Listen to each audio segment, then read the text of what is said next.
Hey, and welcome back to the channel. If you have liked a video before this one and you're coming back, please like and subscribe. That helps me spread the word. Resentment. We can either hold on to it or let go. It's a choice, right? Why would we hold on to resentment? It's usually motivated by fear, right? We're looking for evidence why something will go wrong in the future. That's from our past. It's this hypervigilance of like, there's something, for example, in a romantic relationship, although it's similar in family, business, other relationships. Looking for evidence that the other person did something that either was malicious or that will mess up our present, our future. So we get resentful. We hang on to it. We, bathe in anger, the anger that gets triggered from this event, right? And we basically hold on to it.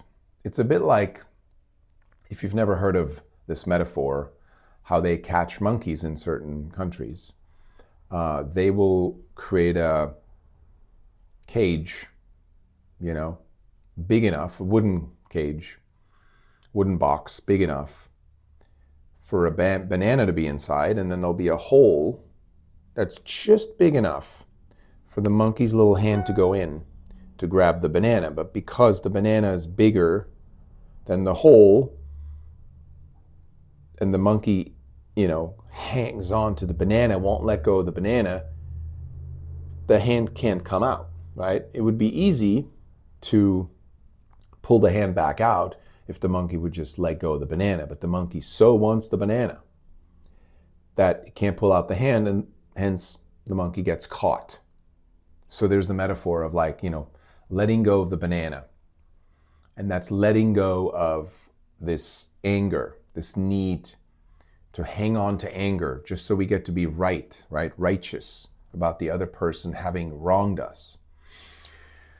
I tell you how much resentment I've held on to over my life. And not just the resentment that I was aware of, but the resentment that I thought wasn't even there, right? Subconsciously, just sort of like passive aggressive, right?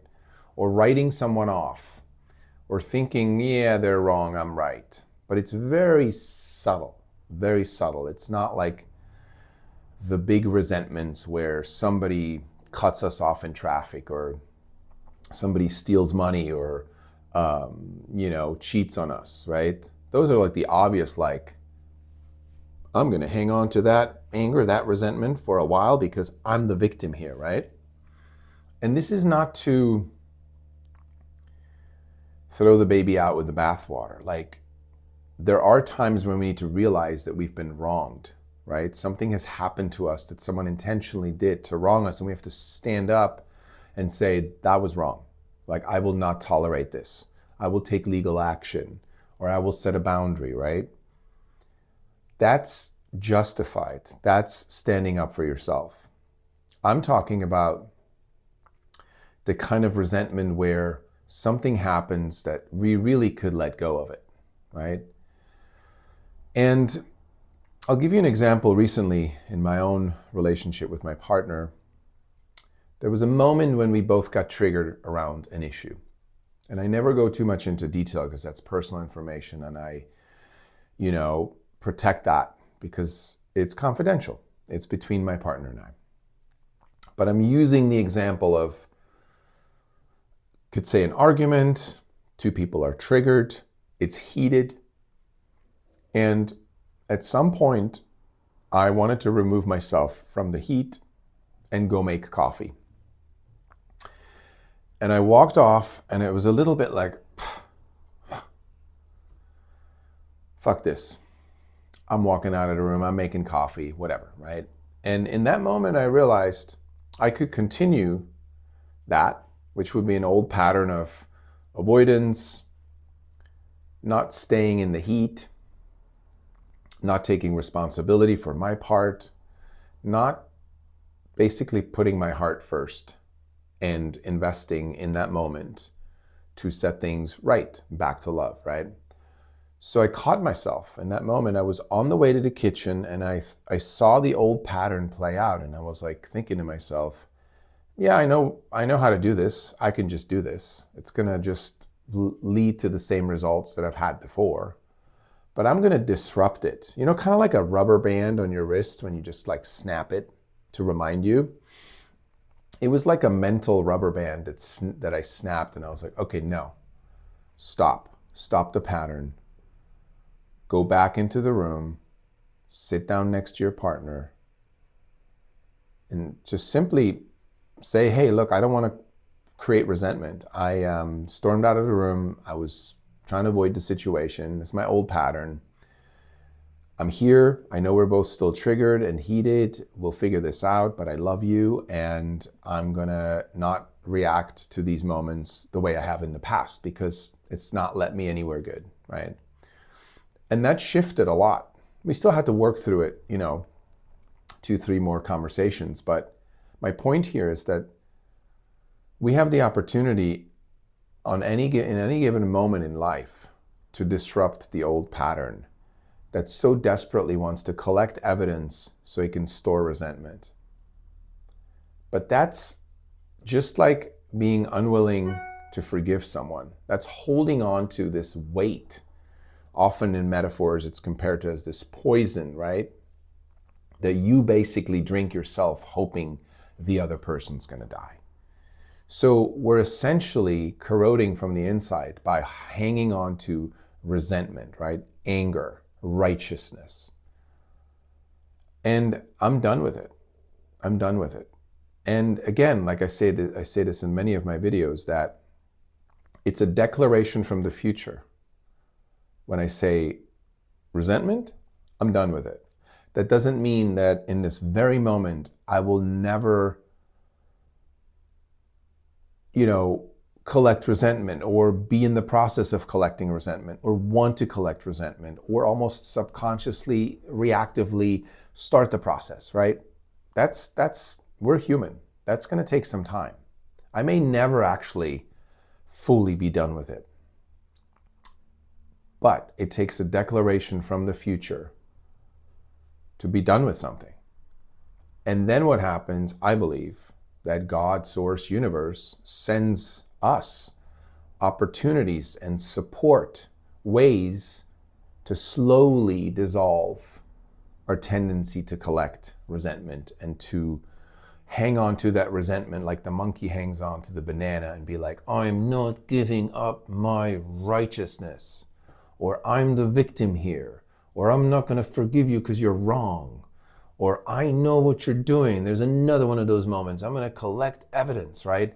None of that is ever going to allow us to create a loving, functional space between another human being and ourselves. It's just not. It's a bit like I always say that secrets and resentments is like the dirt, that if you imagine there's you, say there's your partner and there's you, and in between you have a pane of glass. Super crystal clear, clean glass between the two of you.